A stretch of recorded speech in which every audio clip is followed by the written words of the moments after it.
Kayak aduh aku nggak bisa banget deh kayak gini-gini. Ya mungkin aku belajar nerima keadaan mungkin dari mama gitu, kayak nggak pernah ngeluh atau apa-apa walaupun mama sebenarnya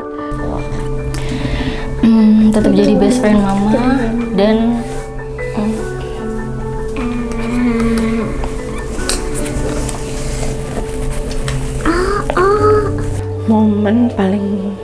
momen paling bahagia barengan Aca. Gitu apa? Anak dibully juga kalau misalkan kayak dibanding-banding itu aku nggak suka banget. Padahal aku kalau misalkan lihat anaknya dengan kata-kata halus aja, jangan kayak seakan-akan memojokkan orang tuanya gitu loh. Semua orang nggak akan tahu pengorbanan ibu ke anak itu seperti apa, dan setiap individu itu kan berbeda ya gitu. Dari mulai perasaannya, entah itu pengorbanan waktu atau apa deh gitu, semua pengorbanan ibu tuh bener-bener nggak bisa diukur dan nggak bisa dijabarin dan nggak bisa dibayangin sama orang. Kayak pas jadi ibu tuh kita tuh jadi baru ngerasain gitu, oh iya mamaku dulu kayak gini sama aku, ya sekarang aku ngerasain kenapa mamaku tuh jadi kenapa mamaku kayak gitu sama aku gitu, karena sekarang aku udah punya anak, jadi aku ngerasain oh ternyata mamaku selama ini ngasih yang terbaik gitu loh buat aku. Gila ya, kenapa sih Mbak masih tumben manis amat? Ada apa sih? Kok ketawa? Ada liga?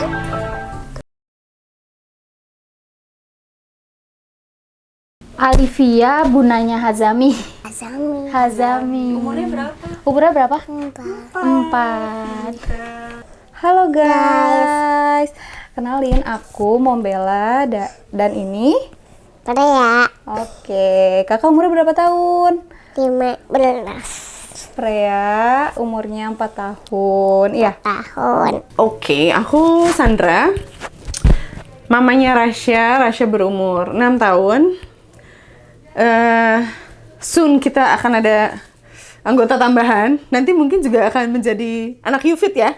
Ada juga jadi anak Yufit nanti ya. halo, nama aku Nadila.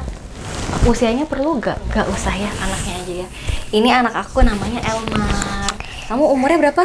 4. Umurnya 4 tahun. Rasanya jadi seorang ibu, gimana rasanya jadi seorang ibu ya? Iya, enak nggak? Jadi seorang ibu, dibilang enak ya, apa ya, membahagiakan pastinya. Butuh pengorbanan pastinya, kayak semua rasa dan nano-nano tuh ada deh gitu, pokoknya semua campur-campur lah rasanya gitu. Tapi yang paling dirasa setiap harinya itu lebih ke rasa bersyukur bahwa emang sama cirembai deh. Sama yang di atas tuh dikasih titipan, dikasih anak yang memang menjadi temen aku kesehariannya gitu. Maksudnya mungkin kan ada ibu-ibu yang memang di luarnya masih banyak activity dan segala macam gitu. Kalau aku memang lebih ke 24/7 nih sama dia gitu kan. Even bangun duluan, "Mommy, where are you?" Ya nggak, Kak? Gitu, jadi kayak Rasya tuh lebih ke, bukan kan ada yang bilang kita sebagai gurunya anak, no it's not, tapi lebih aku muridnya anak gitu, dia lebih yang mengguru aku gitu, kayak oh ternyata aku menjadi orang harus begini, aku sebagai ibu harus begini gitu. Iya, perasaannya seorang ibu, apalagi sebenarnya aku jadi ibu waktu itu usianya cukup muda juga ya. Jadi pada saat itu, wah gimana nih, apakah aku siap menjadi seorang ibu? Maksudnya nggak cuma untuk bukan menghidupi sih, lebih kayak jadi leader buat diri sendiri, tapi juga jadi contoh buat anak gitu, jadi buat manusia lain gitu kan. Gimana aku bisa melakukannya ya, dan alhamdulillah sih menurut aku support system itu emang penting banget. Jadi kayak dengan keluarga, suami juga yang benar-benar emang hands on sama perkembangan anak itu, jadi bikin kita makin percaya diri juga sih. Dan senang banget sih Sekarang apalagi dia udah di usia dia bisa main sama kita, ngobrol sama kita, aktif juga, jadi udah kayak bestie banget, udah kayak temen. Gitu. Kalau jadi seorang ibu rasanya senang ya, happy gitu. Jadi ada teman, jadi ada tanggung jawab. Jadi ngelakuin apa-apa tuh sekarang tuh ingetnya tuh ke anak ya. Seorang ibu itu banyak tanggung jawabnya sih. Ternyata jadi ibu itu nggak mudah. Apalagi aku sekarang ibu dari 2 anak. Kerasa banget kayak ngerasain perjuangannya ngurus anak dari bangun tidur sampai mau tidur lagi itu benar-benar oh ternyata gini ya seorang kehidupan seorang ibu. Aku ngerasa kalau aku sekarang berarti walaupun aku jadi seorang ibu tapi aku masih jadi statusnya sebagai anak yang masih punya orang tua yang kayak oh ternyata aku capek nih ngurus anak tapi ternyata ada yang lebih capek itu tuh orang tua aku gitu. Berarti ternyata jadi ibu tuh gak mudah tapi alhamdulillah ternyata lebih bahagianya luar biasa gitu. Ya sebenarnya pasti banyak ya Kak, kayak ngebanding-bandingin itu tuh kayaknya nggak banget deh Kak, apalagi kalau misalkan kita status seorang ibu dan punya anak dengan kayak contohnya ya, kok kecil banget anaknya, kok nggak dikasih makan ya gitu kan, padahal dilihat dari emang fisik anaknya dan bakat anaknya tuh emang seperti ini loh gitu. Jadi kayak anak ini belum bisa ini ya, kok belum bisa itu ya. Itu tuh yang paling kayak padahal perkembangan dan perkembangan anak tuh beda-beda ya sebenarnya. Jadi nggak bisa disamaratakan, apalagi aku ngerasa itu sekarang Freya punya adik juga. Itu tuh beda banget perkembangannya, kayak adiknya belum bisa jalan, Freya umur 1 tahun udah bisa jalan gitu tuh. Itu sih yang paling nyakitin, padahal dia sebagai seorang ibu juga gitu loh. Anak dibully juga kalau misalkan kayak dibanding-banding itu aku nggak suka banget, padahal aku kalau misalkan lihat anaknya dengan kata-kata halus aja, jangan kayak seakan-akan memojokkan orang tuanya gitu loh. Padahal anak tuh beda-beda perkembangannya, itu aja sih. Jadi harusnya lebih ke support ya. Kalau mikirin ucapan orang lain sih kayak aduh jadi sedih. Kayak seorang ibu tuh nggak bisa nerima gitu loh kalau anaknya dibilangnya nggak enak gitu ya. Aduh aku jadi sedih karena anakku cuma 1, jadi ada aja ya omongan-omongan yang nggak terima kasih, ada aja omongan yang nggak enak ya deh ya. Cuma ya nggak apa-apa lah, dia tetap anak aku gitu ya, mau gimana pun juga tetap anak aku ya. Kadang ada aja yang bilang, kakak kok anaknya umur berapa gitu, umur 4 tahun kok badannya kecil ya gitu ya. Kadang orang cuma lihat dari penampilannya aja ya, nggak tahu perjuangan kita ngasih makanan yang terbaik, vitamin yang terbaik, gitu aja sih.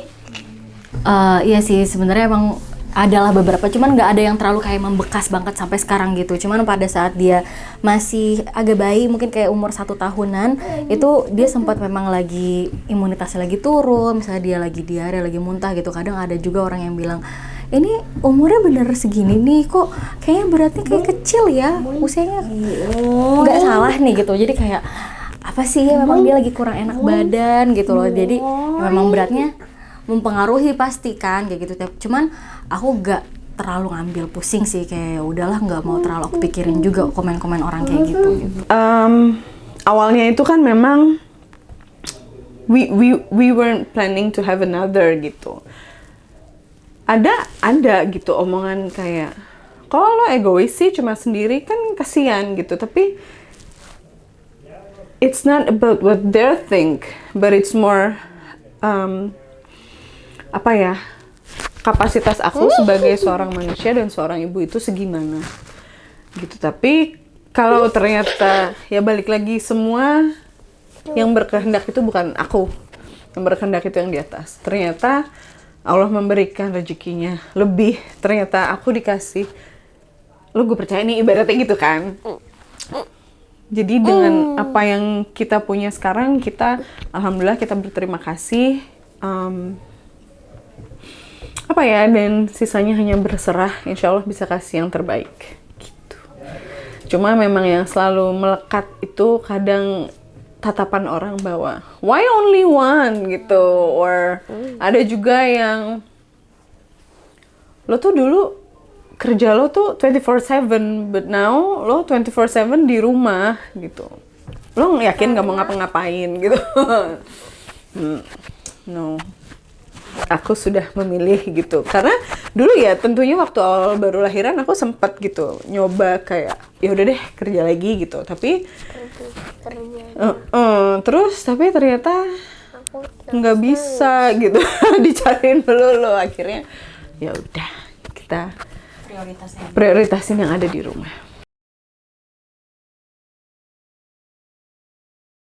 Semua orang nggak akan tahu pengorbanan ibu ke anak itu seperti apa, dan setiap individu itu kan berbeda ya gitu, dari mulai perasaannya, entah itu pengorbanan waktu atau apa deh gitu. Semua pengorbanan ibu tuh bener-bener nggak bisa diukur dan nggak bisa dijabarin dan nggak bisa dibayangin sama orang, karena aku yakin itu beda-beda banget gitu. Even pengorbanan mungkin aku untuk anak aku, untuk keluarga, itu nggak bisa disamain dengan pengorbanannya let's say adik aku.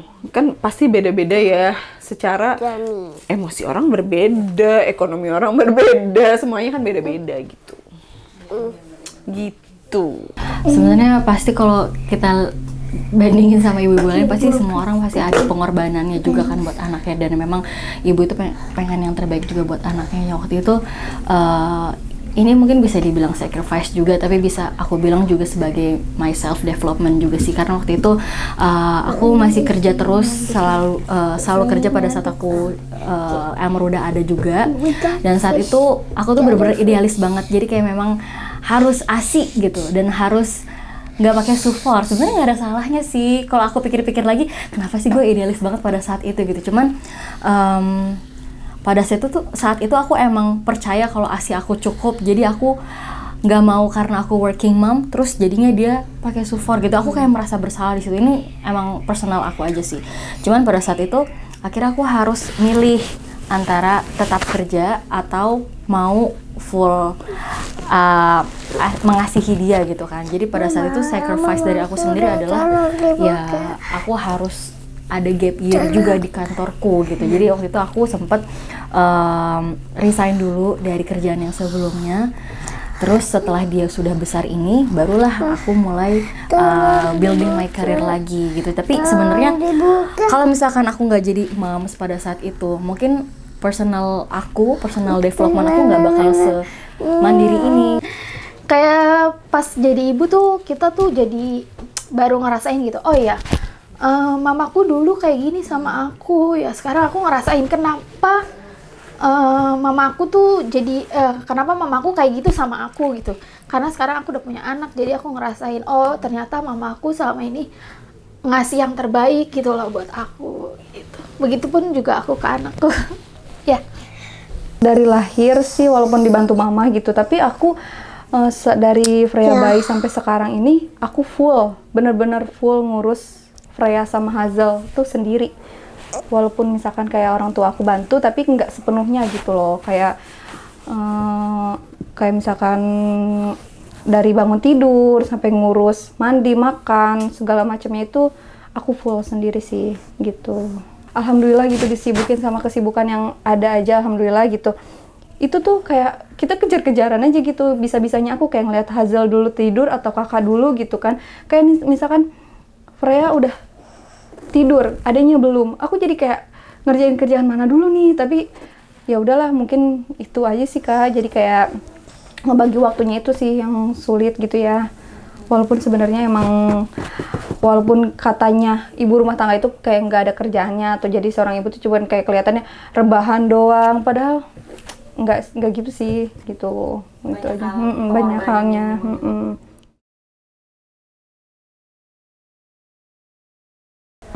Kayak ngelihat tumbuh kembangnya Freya sama Hazel tuh itu udah bahagia banget sih Kak. Kayak ada sebagian teman aku yang kerja ngelihat aku full time mom itu kayaknya iri juga dia. Kayak misalkan anak ngelihat tumbuh kembang anak tuh kayaknya itu lebih lebih berharga dari apapun deh. Kayak gitu aja sih, momen bareng anak, dari melek mata sampai tidur pun, walaupun aku ngerasa capek, tapi aku seneng banget sih ngelihat tumbuh kembang dia, nggak kayak full harus mempercayakan orang, kan kadang lebih susah ya. Kalau ini kita susah juga gitu mempercayakan orang.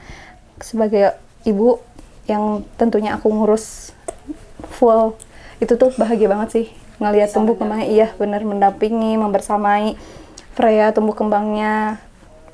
Alhamdulillah, itu aja sih Kak. Momen yang paling mengharukan itu pas aku ngelahirin dia ya, kayak semua tuh dilakuin sama mama aku gitu loh. Nggak ada yang bantu aku selain mama aku gitu. Iya deh, aku nggak tahu apa-apa pas ngelahirin dia, terus tiba-tiba harus di operasikan ya, sesar ya. Mama aku yang dari mulai nemenin, dari mulai bantuin aku ngerawat Hazami, sampai kalau malam itu kalau Hazami nangis tuh aku sampai nggak dibangunin gitu sama mama aku tuh, kayak Hazami tuh dihandle dulu gitu, saking ya udah istirahat dulu gitu ya. Seberharga itu maksudnya melahirkan masih ada seorang ibu yang bantu gitu aja sih. Momen paling bahagia barengan Aca. Momen itu apa? Kita lah yang paling happy kalau kita lagi ngapain? Geli. Oh, lagi geli kalau kita lagi bercanda. Jadi emang kalau kita mau tidur apa baru bangun ya Kak ya, kita tuh kayak selalu cuddling time. Itu tuh kayak anaknya mumpung masih kecil kan ya gitu. Masih bisa cuddling, masih bisa bareng-bareng gitu. Ntar kalau udah gedean boro-boro sini peluk mami, nggak mau gitu. Ya Kak? Mau. Oh mau, oke. Enggak, soalnya banyak momen bahagia banget gitu loh. Dan kadang tuh momen-momen yang simple, kayak misalnya dalam satu hari dia tiba-tiba udah bisa belajar kosakata baru, yang kayak dia belajar dari mana kata-kata ini, dan itu tuh bikin kayak ya ampun, aku bersyukur banget I'm a mom gitu loh. Terus kayak I'm a mom of Elmar juga gitu, specifically. First.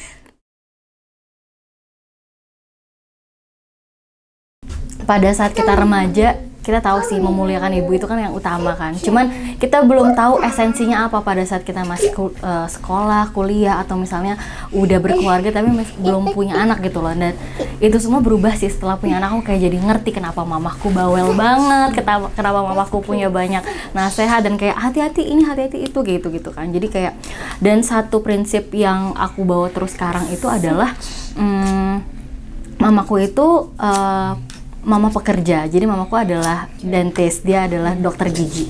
Dari dia punya anak 1 sampai punya anak 3, sampai anaknya sekarang udah punya berkeluarga lagi juga, itu masih bekerja gitu. Jadi sampai sekarang tuh juga masih kerja juga sampai sekarang, sampai umurnya itu udah hampir 65 gitu. Jadi kayak mungkin itu adalah satu prinsip yang aku bawa terus sampai sekarang, karena ini mungkin empower woman juga ya, kayak sesibuk apapun kamu menjadi seorang ibu atau apa, jadi sebenarnya kamu juga masih punya your own value gitu untuk kayak misalnya bekerja. Makanya sekarang pun aku seneng gitu loh, kayak emang aku pengen punya my own value, yaitu saat aku bekerja juga, kayak gitu sih yang aku pelajari dari mama. Dan pada saat aku hari aku melahirkan itu, aku benar-benar merasakan banget bedanya kayak gimana.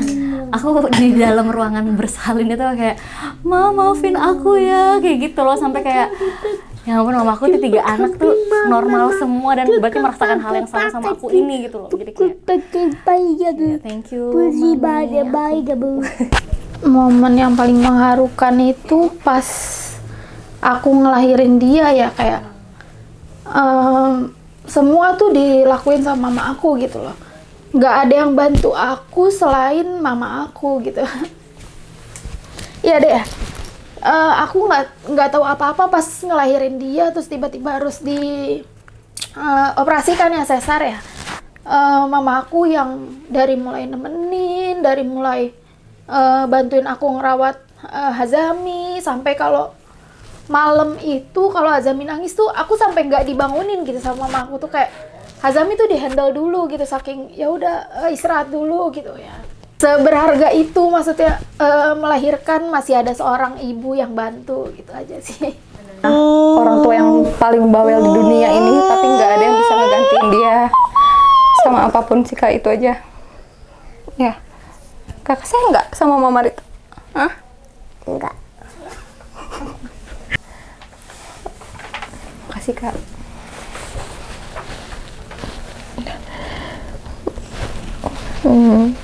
Kenapa? Ya Mama sedih.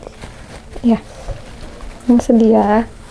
Emang semalam mama marahin kakak? Enggak, Mama nggak pernah marah ya, walaupun Mama marah-marah, tapi Mama sayang kan sama Kakak? Iya. Iya, benar. Iya ya. Buat Mama, maksudnya pelajaran hidup yang aku ambil dari Mama, Mama tuh hebat sih, kuat gitu. Kayak mungkin Mama nggak pernah ngeluh, walaupun aku tahu kalau Mama capek, tapi kan kayaknya aku ngerasain gitu. Kalau aku juga capek nggak pernah ngeluh gitu Kak. Jadi kayak ya udah, mungkin Mama aku juga kayak gitu.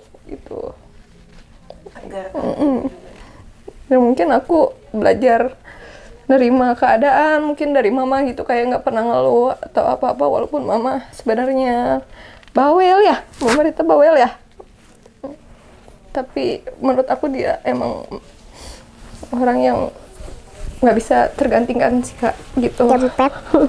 Sosok seorang ibu di dalam kehidupan aku, wow, berat nih. Jadi kita itu dulu tahun 98 we have to leave Jakarta. Saat itu kan huru-hara ya. Iya, terus huru-hara Polusi. bukan sebenarnya sayang. Jadi tahun 98 itu huru-hara, we had to leave Jakarta. Terus kita harus balik ke Belanda saat itu juga. Di situ kita balik ke Belanda hanya dengan 3 adik aku dan mamah aku. And then we had to start over, start a new life di Belanda. Bener-bener starting from zero gitu. Di situ aku melihat mamah aku yang mungkin bisa dibilang she was at her lowest, but then she became at her top. Itu yang bikin aku selalu thank you.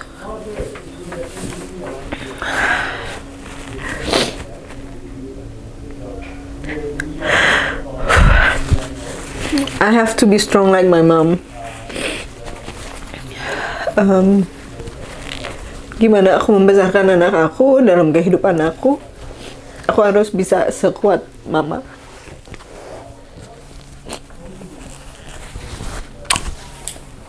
Iya Kak.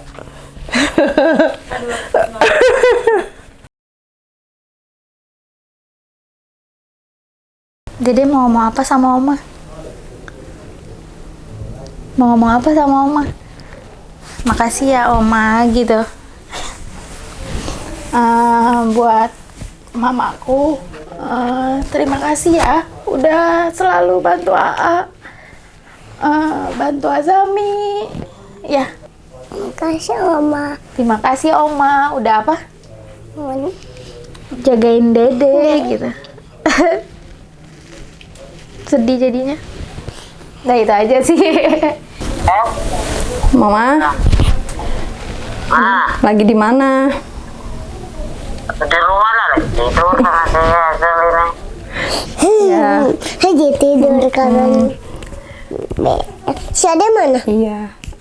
Diam. Ma. Iya, Bella mau bilang makasih ya. Ya.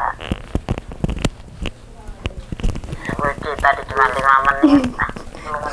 Oh Rita, adek mana? Sampai udah 2 kali. 2 kali. Dorok. Ya, udah ya. Bella mau bilang makasih buat semuanya. Mama udah sabar sama Bella. Udah ngurus Bella dari kecil sampai Bella punya anak. Hah? Halo? Ya. Ya udah, Bella mau bilang makasih. Bella sayang sama mama ya, Ma. Kalau dibilang cuek-cuek itu kayak ajaib, nggak kayak kalau ngeliat, ajaib. kadang suka ngebandingin gitu. Orang tuanya bisa ngobrol sama anak gitu, deket. Sebenarnya aku deket sama mama, cuman nggak kayak intens gitu loh, Kak, kayak orang tua sama anak gitu. Nah, gitu. Paham kan, kayak ada orang tua yang deket banget sama orang Punya anaknya gitu. dari- Mama aku gitu orangnya kayak apa sih gitu. Kalau misalkan kita di rumah juga apa sih udah gitu, tapi dia juga kayaknya inilah ada ekspresi yang sebenarnya kayak gitu nggak bisa gitu. Kayak aku juga kayak mengekspresikan sesuatu ke dia tuh kayaknya kok canggung banget ya, tapi di sisi lain aku jauh dari itu, kayak sayang banget sih sama mama gitu, kayak nggak bisa. Walaupun aku udah anak dua, walaupun aku udah jadi ibu, tapi nggak bisa jauh dari dia gitu kan. Kasihan Oma. Oh, kasihan Oma. Ya. Thank you for being a strong mom. Thank you for being the greatest teacher in life. Beloved apa? Wahouden van jou, Oma. Ya? Mau bilang apa sama Oma? Kasihan Oma. Oh, kasihan Oma. Ik hou van jou gitu dong. Ya, I love you Oma gitu. Tasya sayang sama Oma. Aku sayang Oma. Enggak di kantor. Enggak, aku nggak di rumah. Aku di kantor. Aku cuma mau bilang, Mama, thank you ya, Mami. Iya. Apa ya atas semua usaha Mama selama ini. Iya, alhamdulillah. Kenapa? Bye-bye. Kenapa nak? Nggak apa-apa, cuma mau bilang makasih aja. Gigi tumben ah. Iya, aku lagi main sama Elmar, cuman kayak lagi kepikiran Mama aja. Iya, tumben. Mau dipikirin. Iya, makasih ya Mama. Pasti Mama kalau pas dulu aku sama adik-adik masih kecil dan Mama kerja, Mama pasti kerja terus kan ya. Tuh pasti Mama sibuk banget. Iya kan, Mama kerja terus, Mama kan praktek terus. Iya. Terus kenapa sih? Tumben. Terus kenapa? Ya udah, aku cuma mau bilang makasih karena udah besarin aku sama adik-adik, tapi juga Mama ingetin kita buat kayak kita masih bisa tetap punya kesibukan sendiri walaupun udah jadi mama gitu. Terima kasih Mami. Gila, iya kenapa sih Mbak masih tumben manis amat? Ada apa sih? Kok ketawa? Lagi bikin konten ya? Kenapa sih? Ketawa. Iya bener. Enggak bener, aku beneran. Dari lubuk hati yang paling dalam. Iya, dari lubuk hati yang paling dalam.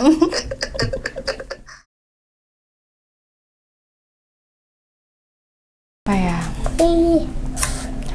Elmar, aduh apa ya? Dengan anak yang sangat lincah ini kok kayak kadang tuh dia kalau misalnya kita ajak ngobrol itu paling bisa masuk ke dalam hatinya dia, pikirannya dia pada saat kita lagi pillow talk sebelum tidur. Jadi kayak misalnya apapun yang kita omongin pada saat siang hari ini, itu kalau kita ngomongin sekarang dia bisa sambil ngapain kan. Jadi kayak malam-malam itu aku bisa ngomongin sama dia dan dia dengerin gitu. Jadi kayak buat Elmar nanti kalau Elmar udah besar, apa ya mau bilang tetap jadi best friend. Apa ya? Tetap jadi best friend Mama dan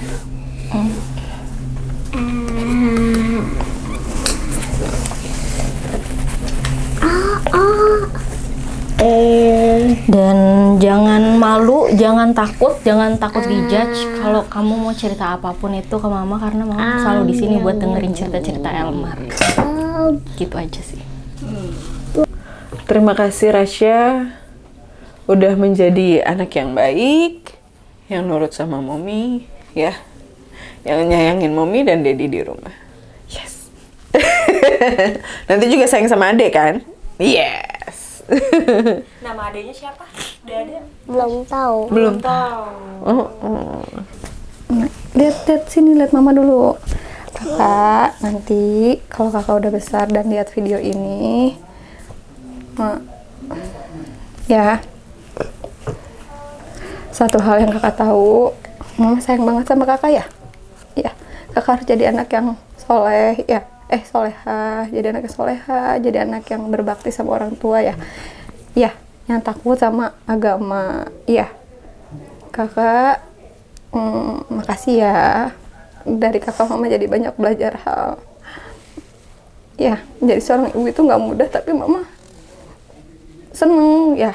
Ya, seneng banget ya punya kakak ya. Gimana? Kakak sayang sama mama? Peluk dulu.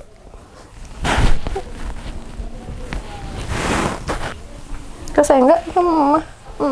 Iya. Jangan nangis. Kamu nangis ya? Maafin Bunda sama Papa ya. Belum bisa menjadi orang tua yang baik gitu untuk Azami. Masih ada kurang sabarnya, kurang telitinya sama Azami. Tapi Azami harus tahu Bunda sama Papa itu sayang banget sama Azami dan akan selalu memberikan yang terbaik untuk Azami sih. I love you Azami. Ayo gimana tangannya? I love you Azami.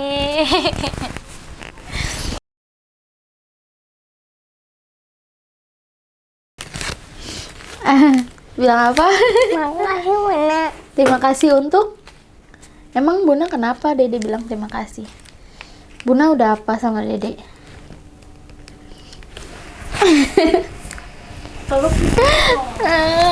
Dede. Terima kasih ya Dede bunganya. Terima kasih Bunda Bapak. Bunda jaga Dede. Terus udah apa lagi? Mama, kakak sayang Mama. Sama-sama. Makasih Mama. Iya, sama-sama sayang. Mama juga sayang banget sama kakak. Makasih ya.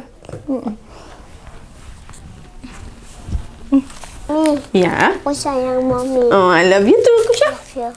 Wah, Afu. Cookies, gimana cookies? Wah. Thank you.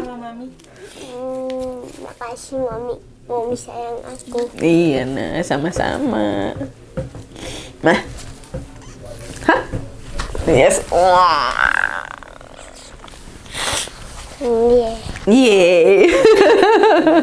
Mama sayang Mama nih bunga buat Papa. Terima kasih ya Elmar. Thank you. Can we hug? Can I get a hug, please? Sebentar. Boleh. Can I get a hug? Yeah.